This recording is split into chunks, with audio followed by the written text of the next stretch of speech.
Bonjour à tous. Bon, aujourd'hui, je vais faire pour la première fois une vidéo de présentation donc de mon Obao Hyper MT Sport Plus 2. Bon, il y a déjà eu pas mal d'unboxing de fait un peu partout sur internet, donc j'ai pas fait d'unboxing, il n'y avait pas du tout d'intérêt. Je vais juste vous présenter un peu juste mon modèle, mon projet. Déjà une belle petite couleur violet métallisé qui donne quand même pas mal. Avec quelques stickers que j'ai pu mettre avant pour me faire ressortir une peinture grise pour différents motifs.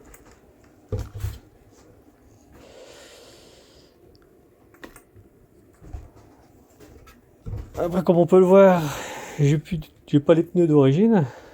Là, j'ai des Proline Badland parce que je trouvais que les pneus d'origine c'était un petit peu flou, on va dire, pour la conduite. Je préfère mettre celle-là, surtout que je les utilisais plus. C'était sur un autre modèle, sur mon Arma Creton que j'avais monté ça, mais c'était beaucoup trop gros. Donc là, j'ai préféré mettre un petit peu moins. Je trouve que c'est pas plus mal. Donc, à l'intérieur, je suis en vitesse. Donc pour un premier temps, j'ai fait quelques petites modifications déjà. Au niveau des ressorts, j'ai mis les ressorts options orange pour être un peu plus dur et être mieux parce que par rapport au poids, ceux d'origine c'est un peu juste. En moteur, j'ai mis un 40-92 en léopard en 1390 kV. Au début, j'avais un peu peur que ce soit pas suffisant au niveau du KV, mais avec le pignon de 16 dents d'origine, je vois que c'est bien plus que suffisant, enfin, pour ma part, hein. Après, c'est un choix pour chacun. On verra bien après vraiment dans l'utilisation, parce que j'ai déjà fait quelques essais vite fait comme ça, et c'est pas plus mal.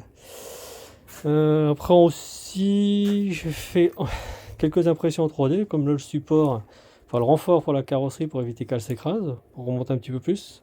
Parce que j'ai mis la carrosserie au point le plus haut. Je trouve ce qui est beaucoup mieux pour un Monster. Support du variateur aussi, je l'ai redescendu un peu. Donc c'est pareil, c'est imprimé aussi en 3D. Pour éviter aussi que la carrosserie vienne s'écraser dessus, parce que celui d'origine est vachement trop haut. Les bacs à batterie, donc je les ai retournés. J'ai mis une petite plaque en alu pour protéger le niveau.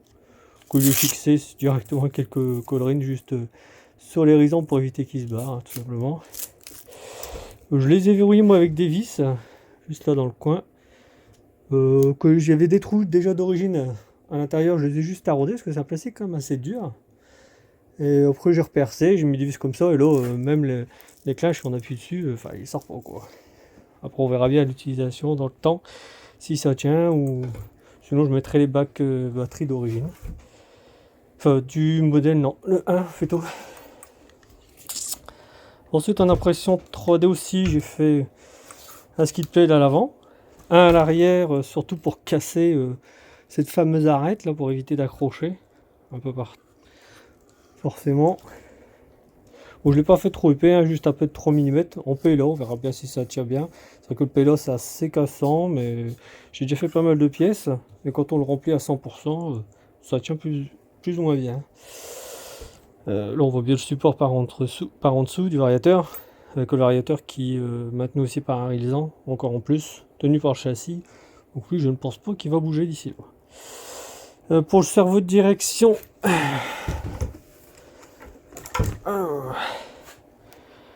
alors j'ai mis un JX, on voit pas très bien, il manque un peu de lumière. Bon, ça c'est un JX 46 kg, donc très bien aussi niveau du moteur, mais bon, vu la taille de l'engin, il vaut mieux prévoir le coup. Bon, j'ai mis aussi quelques petits éclairages, on peut voir. Bon, ça c'est un kit de LED pour des HPI Baja, en fait, que j'ai redécoupé tout ça, parce que j'en avais aussi. Qui traîne deux petites LED aussi encore sur les côtés, là, avec des supports en aluminium, tout simplement. À l'arrière aussi.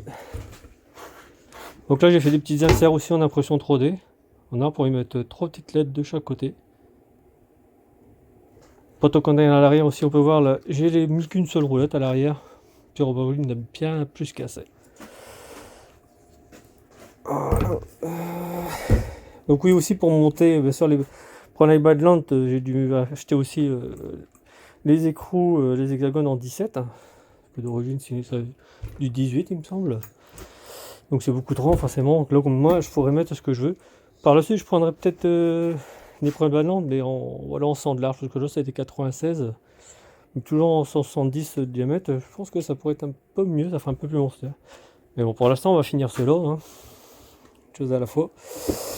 Donc je vais vous montrer un petit peu l'éclairage de ce que ça donne.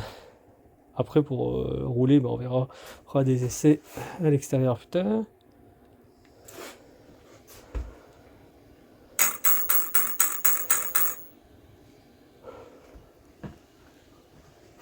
Voilà, si j'ai pas allumé la radio avant, forcément.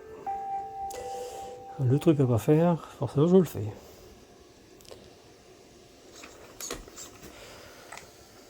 Donc là, bon, j'ai une Apsima aussi, donc après on peut mettre, voilà, j'ai mis l'éclairage sur un bouton, parce que par la suite, je vais peut-être en mettre aussi sur la carrosserie, qui seront toujours alimentés. Et je mettrai cela en plus sur un bouton. Donc pour l'instant, c'est encore pareil, c'est un projet qui est en cours, mais ça éclaire déjà très très bien. Pour l'arrière aussi, l'arrière c'est une particulier, c'est que j'ai mis aussi un petit module de frein. Donc il faut que je fasse attention pas les roues touchent, parce que si je vous fais un petit essai, on va remonter un petit peu. Donc là, pour voir, il s'allume normalement. Donc, et quand je freine, ils sont un peu plus intenses. Là, je relâche, hop. Et quand les phares sont éteints, ils s'éteignent. Et quand j'accélère et je freine, même phare éteint, eux, ils s'allument. Ça donne un effet un peu plus réaliste, que j'aime bien, quoi. Bon, après, j'ai pris un petit support ventilateur aussi que j'ai dû découper. Parce que vu qu'il y a la clampe d'origine, j'ai pas voulu l'enlever ou même la décaler, hein. Je me suis dit, si un jour je vais mettre un moteur plus petit. Donc j'ai juste découpé un support moteur, hein, à 15 €. Il vaut mieux que ça soit ça qu'on coupe que, bien entendu, à la clampe. On va éteindre tout ça parce que je pense que ça doit faire pas mal de bruit sur la vidéo.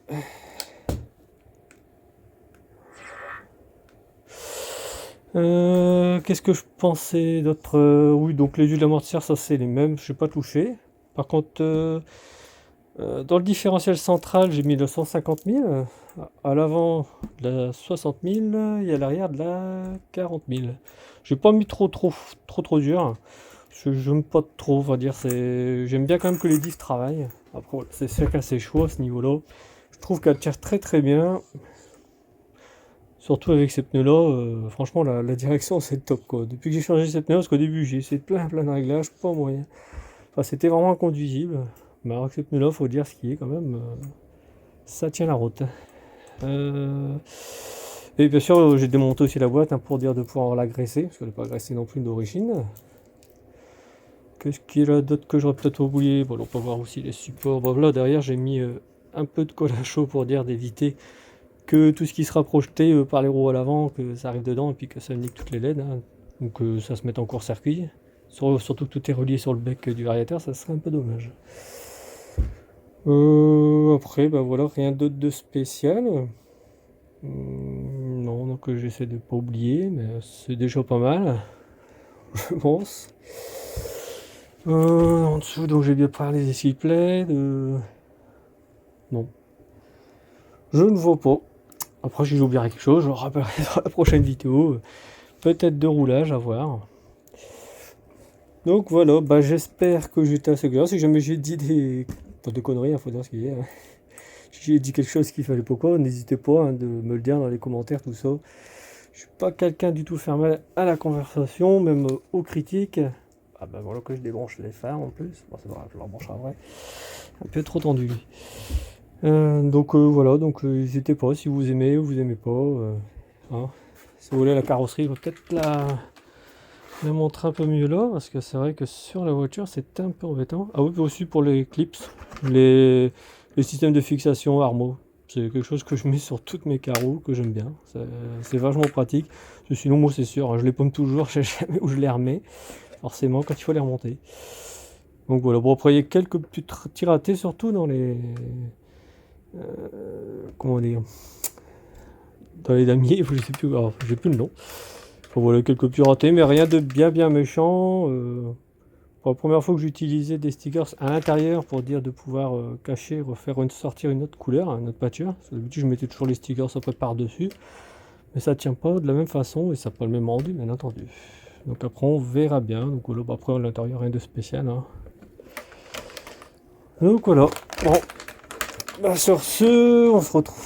Je referai une petite vidéo. Je vais essayer aussi de faire des vidéos un peu mieux, on va dire, en roulage. Essayer de faire peut-être quelques petits montages. On va essayer. Je ne promets pas grand-chose. Mais voilà. Et je vais essayer de parler un peu plus aussi. Bah, je vous remercie à tous. À bientôt. Salut.